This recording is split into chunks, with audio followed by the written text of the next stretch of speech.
Jóvenes ilustres, nuevamente nos vemos por esta vía. Dentro de esta cápsula pedagógica quiero felicitarlos. Han hecho ya un recorrido intelectual, un recorrido de dialéctica, como muy bien comentó Hegel, Fichte, Platón, Aristóteles, Heráclito, etcétera, etcétera. Este recorrido de dialéctica, de confrontaciones de argumentos, de tesis, antítesis, síntesis, esa síntesis es la política educativa y procesos institucionales. Les doy ya la bienvenida a esta etapa final. Fue un gran empeño, miras también en su proceso de formación. En esta introducción del tema 5, ya estamos en las vísperas del final, sin duda. Vean qué tanto han recorrido, qué aspectos han aprendido y qué aspecto han desaprendido también en temas de políticas, porque vamos por la vida haciendo conjeturas, y eso lo comentó muy bien el profesor Karl Popper en su libro. Se llama así precisamente, Conjeturas y refutaciones al pensamiento científico. Vamos haciendo conjeturas de cómo está la educación, etcétera, etcétera. Pero lo que sí es importante mencionar es que siempre va a haber realidades distintas en México, muchas realidades. Y ese tipo de realidades también nos indica que también son diferentes realidades de la educación. Por eso centralizar todo en un tipo de institución como es la Secretaría de Educación Pública, pensar la educación a nivel nacional desde la Ciudad de México, me parece que no es lo más conveniente. Por eso también dentro del tema 5 ahorita vamos a ir viendo ya este tipo de aristas que van a ir abordando, el tema de la evaluación. La evaluación siempre será un tema importante. Evaluar ayuda a mejorar, pero sobre todo ayuda para que no nos equivoquemos más adelante, para que tratemos de evitar la equivocación. ¿Qué significa esto?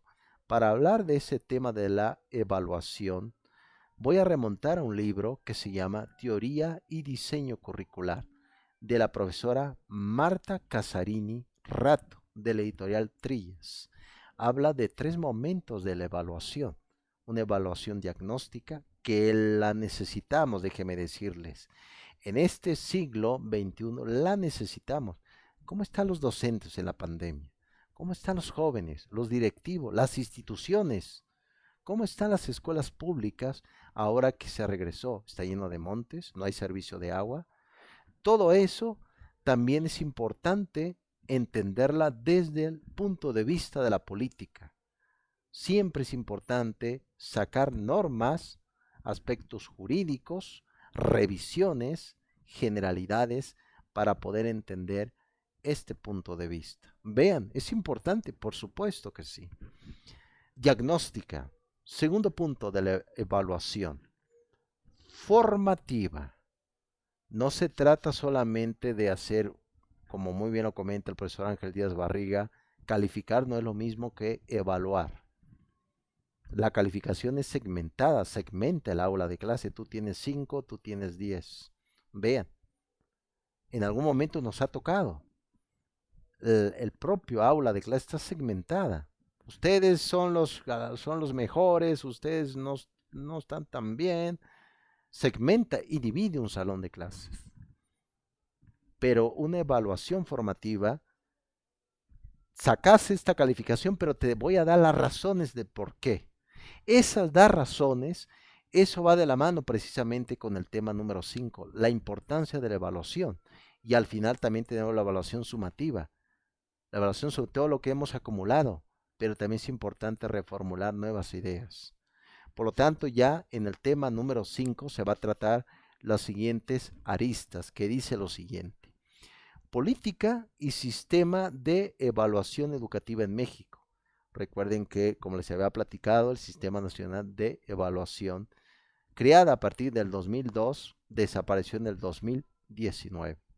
Como tal, ahorita no existe un instrumento de evaluación que pueda ayudar para que se pueda ir dando siempre pautas en este tema de dar regulación y sobre todo certezas. No hay una evaluación como tal, un instrumento. Actualmente no la hay como tal.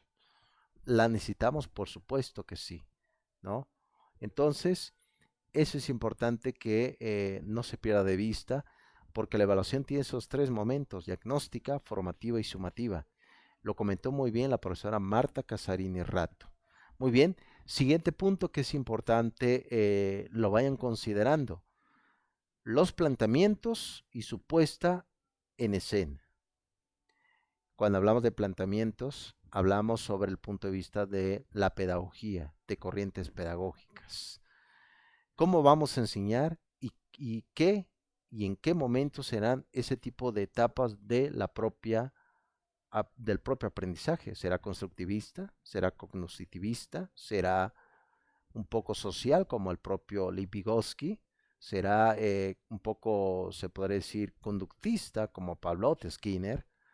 ¿Cuáles son esos planteamientos que se habla aquí? ¿Cuáles son? Cada uno lo irá analizando sin duda, y por lo tanto es importante que no lo pierdan dentro del sector de la propia reflexión. También se va a hablar sobre la teoría y la práctica de la evaluación institucional. La propia evaluación educativa no debe de caer en ese error que siempre se ha caído y que se pensaba a partir de la reforma de 2013, con Pacto por México, como se llamó.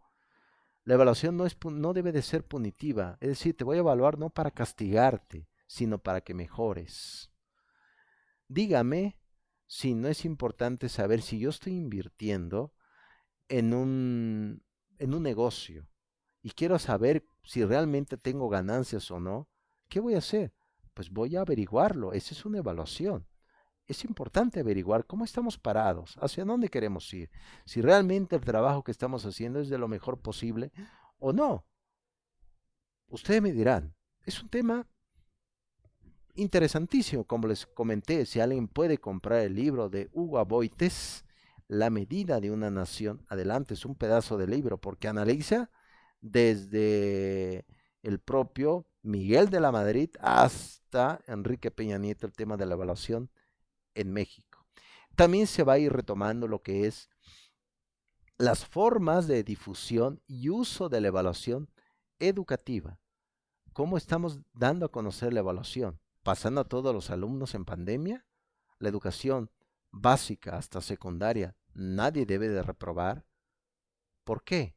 ¿Por qué medir debe ser algo malo? La medición no es algo neoliberal. Es un aspecto de lo humano, es un aspecto de lo social, es un aspecto educativo. Por eso les he comentado, la evaluación debe de dar siempre pautas para mejorar lo que estamos haciendo. A eso nos referimos, ¿no? A eso es importante no perderlo de vista. Y también se va a hablar sobre los desafíos y logros de la evaluación educativa. Claro está que los desafíos existen muchas. Al final de cuentas, los reportes que existen en su momento, el Sistema Nacional de Educación o el Sistema Nacional de Evaluación Educativa, se mencionaba algunos reportes de cómo estaba parado el tema de la educación. También hay organismos que realizan pruebas de evaluación cada 3 años. Hay organismos, por ejemplo, la OCDE también realiza pruebas a través de cómo ir viendo el tema de la propia evaluación y hacia dónde se pretende ir. Entonces, es un camino, ilustres, que requiere también mucho tiempo, mucho compromiso, pero la evaluación siempre será necesaria. Eso siempre debe de tenerse presente. Debemos saber hacia dónde pretende ir una institución educativa, pero no solamente evaluar la educación, sino también evaluar la política, ¿no? ¿Realmente la política que estamos viviendo es de la mejor posibilidad o no es así? Vemos que hay políticas que se hacen para la burocracia, para ganar más dinero, para explotar a los demás. ¿Realmente esa política de este tiempo es de la mejor posibilidad o no? ¿O se debe de cambiar? Muchísimas interrogantes, jóvenes, pero también preguntas, pero también respuestas, que la materia de políticas educativas y procesos institucionales les dio a cada uno. Los quiero felicitar como profesor que soy, futuros doctores. Esta materia siempre nos va a dar un buen sabor de boca.